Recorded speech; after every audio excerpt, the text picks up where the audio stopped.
What's going on, ladies and gentlemen? My name's Nick, as always you can call me Touch Ninja, and today we have another unboxing for you guys. In today's video we're going to be taking a look at the Ni No Kuni 2 Revenant Kingdom Collector's Edition. So I'm going to be unboxing it, giving you guys my impressions, and finishing it off with a review. I'm actually playing this game right now on the channel as well, so if you're curious to see what this game is all about, check the link in the description to part 1 of my series, and you'll get a good idea of what you can expect when you play the game.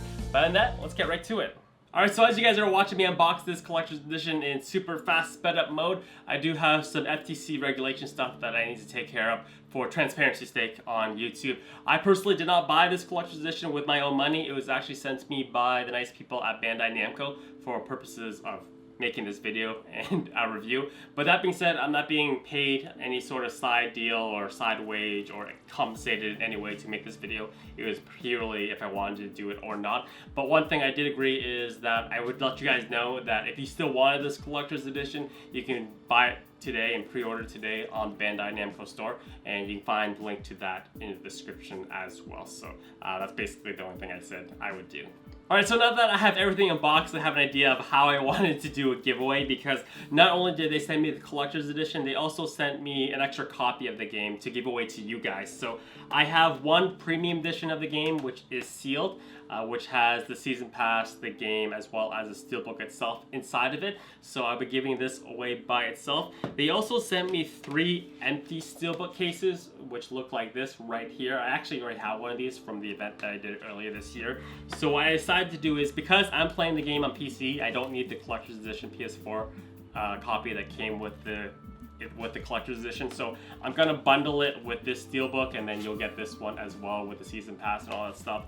And then I'll give away the last 2 steelbooks by themselves. So maybe if you bought the copy of the game, just the standard version, and you want a steelbook, you can have a chance to win one as well. This bonus content disc or case I'm gonna keep for me because it has unique artwork that I really do like. And yeah, if you want a chance to win one of these, once again, you can find the link to that in the description as well.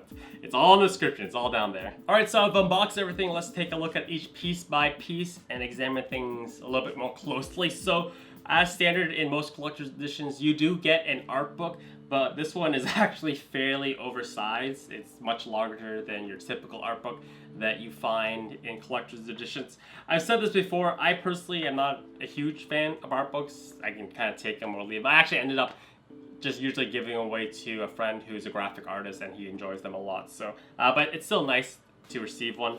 You also get a nice Lofty plush. Lofty is your kingmaker. He's actually a very important character. If you don't know what I'm talking about, if you play the game, you'll know the significance of his character. You obviously get the copy of the game. Once again, I will be giving this one away with one of the extra steelbooks that I have.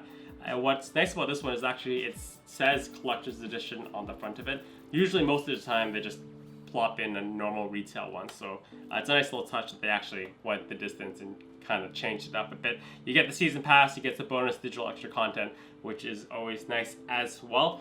And as a bonus, once again, I was very happy. There is some sort of steelbook, and this steelbook is actually used to house some separate Blu-rays. One of them is a making of Ni No Kuni Blu-ray, so I guess maybe this is like a video from all the developers, the process of actually making the game, which is really cool if you're into like video game design, marketing, and all that type of stuff. And on the left side you have a CD for the official soundtrack of the game, which this game has an amazing soundtrack, so it's nice to have that as well. It's kind of different to actually get a physical copy of it, because usually anytime you get a soundtrack these days in a collector's edition, it's usually just a digital code, which, yeah, whatever. You just rip it to your PC and you'll be fine. You also, probably the most unique thing about this collector's edition is this 3D cardboard diorama that I honestly just gave up on, because I worked at it for about an hour, and each time I was kind of making progress, it would just flop over and I just get really angry. I'll attach some official images of what exactly it's supposed to look like, but I just couldn't do it. I didn't have the dexterity to put it together. Maybe Tara can do it for me, but I just got too frustrated. I rage quit it. That's what I did. I rage quit it. So yeah.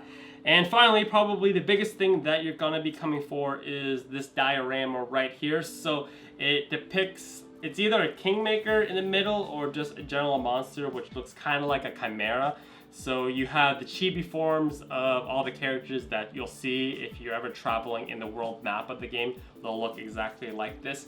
And there's an extra knight piece that has a magnetic bottom, and he attaches to the outer edge like that. So on the bottom of the diorama, there's actually a little turnstile, which turns that you use to wind up the diorama, kind of like a music box. And once you flip the switch to the on button on the back right here, the knight kind of circles around the entire display. It's a cool thought. Personally, myself, I don't usually play around with my collector's edition statues. If I really like them, I put them on the background, like here on the shelf, nicely. And I probably wouldn't be bothered just to constantly have to like wind it up and make it go around and stuff like that. So I would have really appreciated just a really nice statue of something rather than something that's a little bit more interactive, but that's just me personally, myself. Alright, ladies and gentlemen, that's it for unboxing of the collector's edition of Ni No Kuni 2 Revenant Kingdom. You get pretty much all the standard stuff that you would expect to get in a collector's edition. You get your art book, you get your steelbook, you get the season pass. If I could have the dexterity to put this together, this would probably be really cool as well. But for now, I'm just gonna put it on the shelf and maybe pass it along to Tara for her to put together. But the main event that you come for, it's not my cup of tea, personally myself. And at $200, it's still a fairly expensive collector's edition. I would have just, like I said before, would have just liked a standardized statue that was large, nice detail, put it proudly on your gaming shelf. So in terms of review score, I would probably give it a 6.9 out of 10. Mainly just the price to value ratio and the fact that I'm not 100% sold on the main thing that you're actually buying the collector's edition for. But yeah, it is what it is. So hopefully you guys enjoyed the video. Once again, links to everything will be in the description, giveaways, series, all types of stuff. And thank you guys for watching. Hopefully you guys enjoyed. As always, if you enjoyed, drop the video a quick thumbs up, and I will see you guys next time. As always, have a nice day.